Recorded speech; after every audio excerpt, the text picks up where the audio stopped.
रामाय रामभद्राय रामचंद्राय वेधसे रघुनाथाय नाथाय सीताया पतये नमः। अभ्रमं भंगरहितं अजडं विमलं सदा आनन्दतीर्थमुतलं भजे तापत्रयापहम्।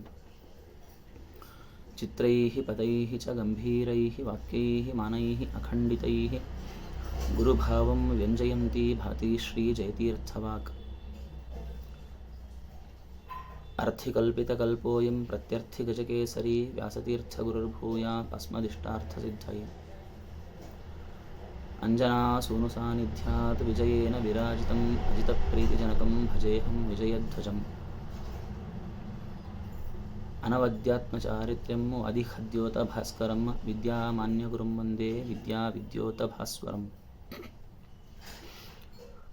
तपस्वाध्याय शुश्रूषा कृष्णपूजारतं मुनिं विश्वेशमिषदं वन्दे परिव्राट्चक्रवर्तिनम्।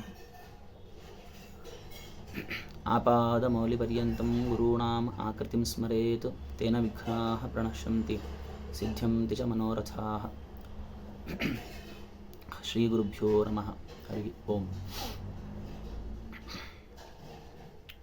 सहस्रवक्त्रं द्विसहस्रनेत्रं पिशङ्गनेत्रं कपिलांशुकाढ्यं विषायुधं प्रज्वलदंष्ट्रबाहुं तं नागराजं प्रणतोऽस्मि नित्यम्।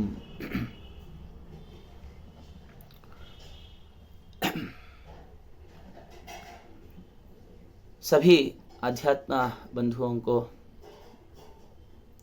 नमस्कार। आज का यह दिन बड़ा ही शुभ दिन है, क्योंकि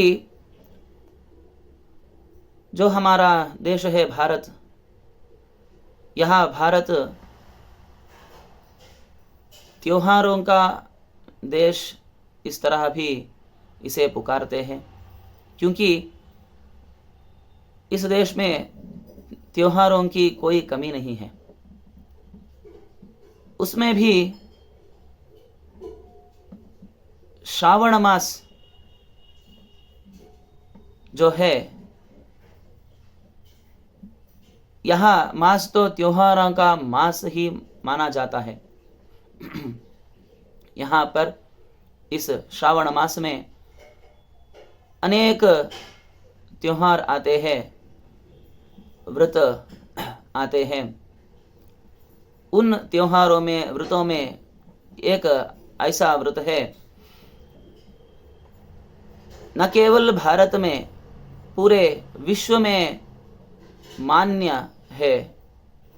उस व्रत के बारे में या उस त्योहार के बारे में कुछ आज जानने की कोशिश करेंगे।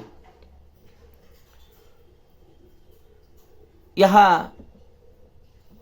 त्योहार है नाग चतुर्थी और नाग पंचमी का। इसे हम गरुड़ पंचमी इस नाम से भी पुकारते हैं। इस नाग पंचमी या नाग चतुर्थी, इसका इतिहास हमें पुराणों से मिलता है। स्कंद पुराण, वराह पुराण, भविष्योत्तर पुराण, इन सब पुराणों में हमें इसका इतिहास मिलता है। आज हम ऐसे ही एक छोटी सी कथा के बारे में सुनेंगे। पांड्य देश में एक निर्धन, सदाचार संपन्न ब्राह्मण था। उसका नाम वेद शर्मा। बड़ा ही सुशील था, सदाचार संपन्न भी था। उसके 8 पुत्र थे और एक सुशील कन्या।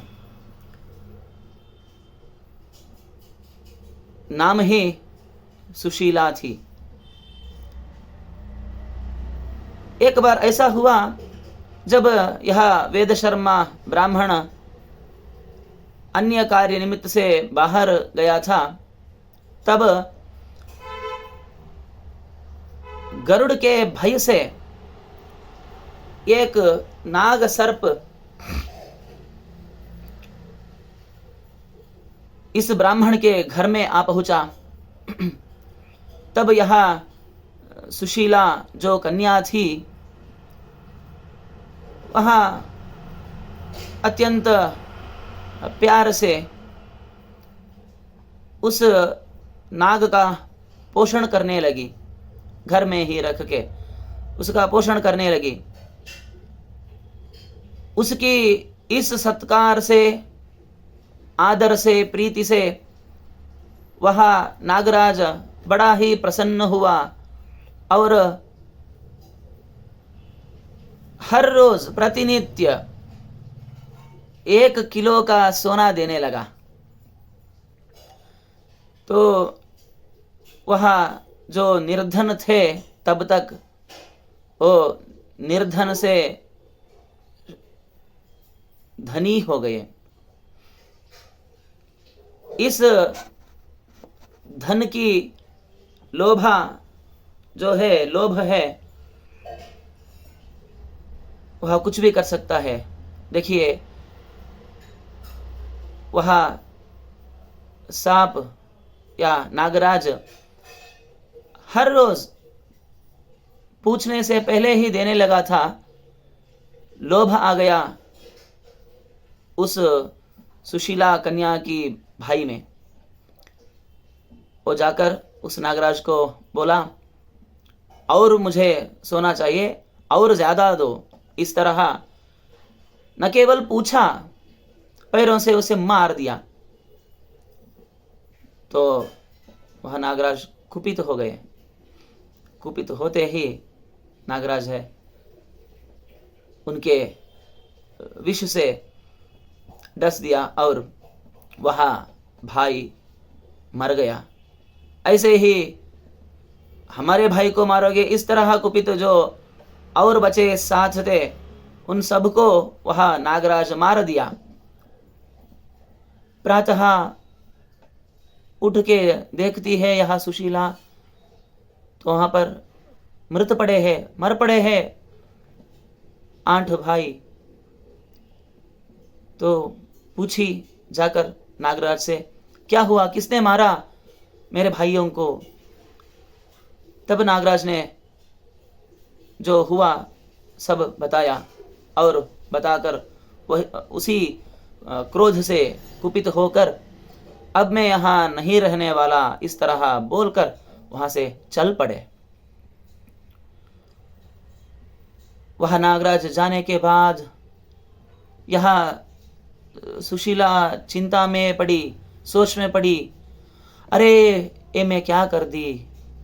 जो मेरा पिता का जो वंश है, कुल है, उसका नाश के लिए मैं ही कारण बनी। अब मैं क्या करूं?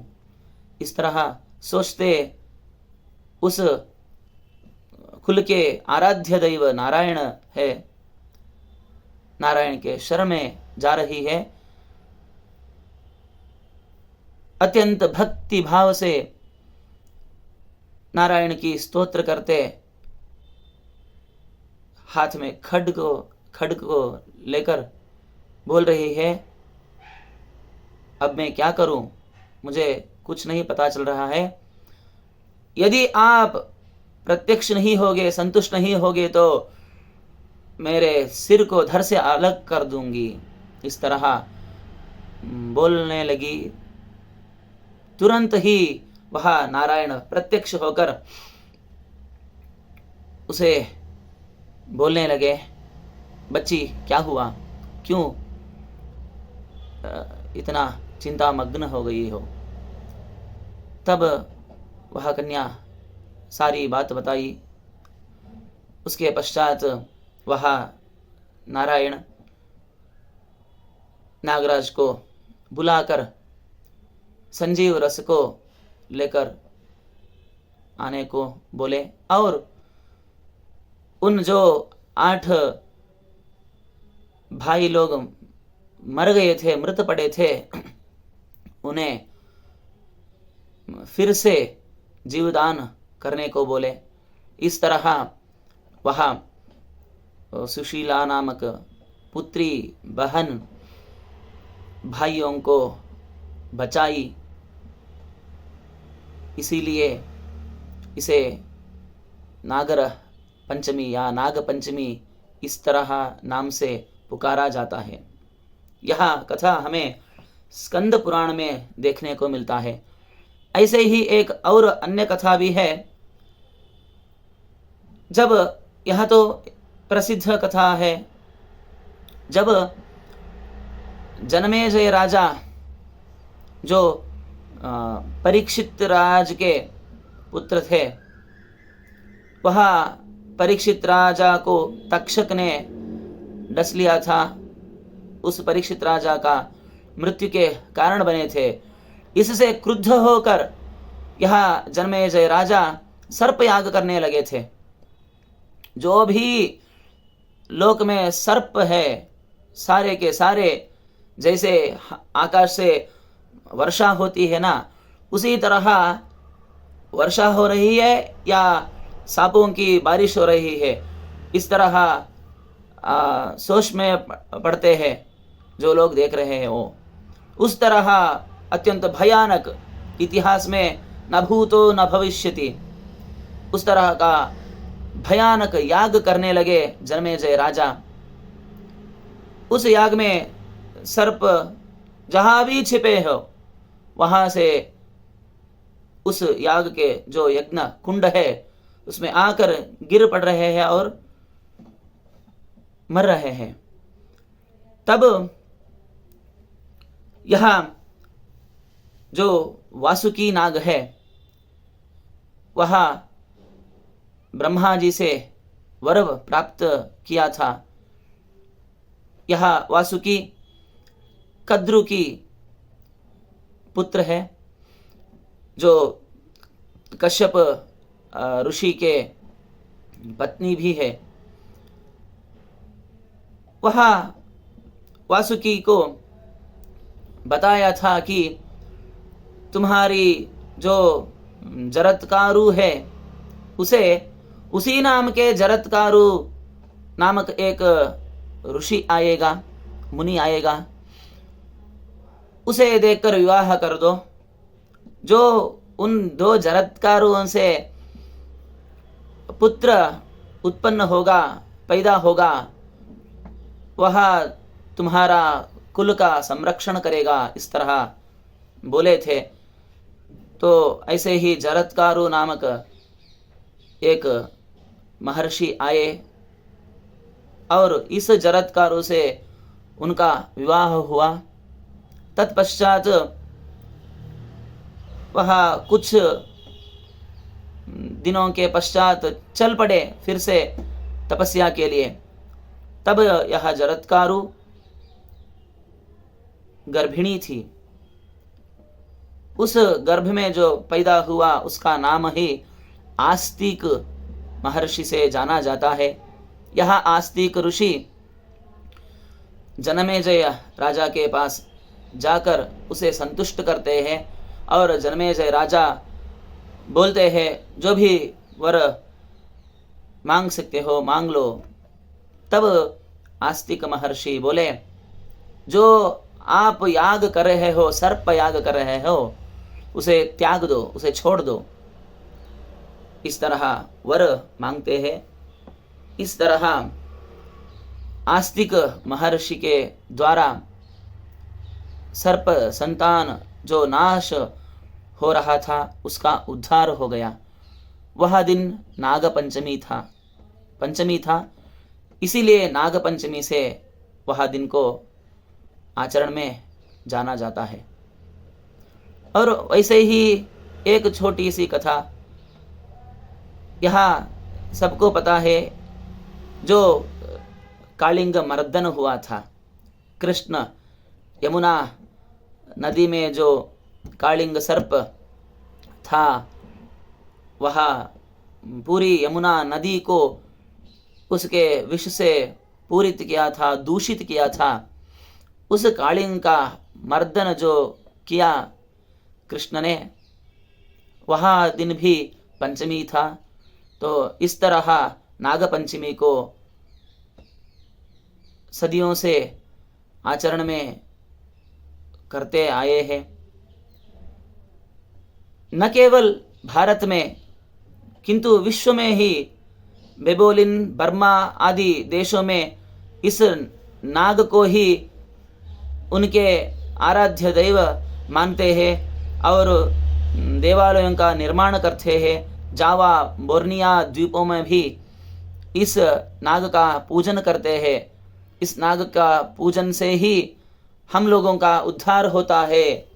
हमें सकल आयु, आरोग्य, संपत, सभी सत्संतान सब आते हैं। इस तरह पूरे विश्व में माना जाता है और यह नाग मान्य भी है। इस तरह इस नाग पंचमी के बारे में हम जानकर उसका जो पूजा आदि है वह करेंगे तो सबको निश्चय रूप से ही सत्संतान, आयु, आरोग्य सब हम प्राप्त कर सकते हैं। सर्वे जनाः सुखिनो भवन्तु, इस तरह बोलते जो भी अब तक कथा सुने और जो कथा श्रवण की है, सबको वह नाग देवता अंतर्यामी संकर्षण रूपी परमात्मा सबको आशीर्वाद करे। इस तरह बोलते। श्री कृष्णार्पणमस्तु।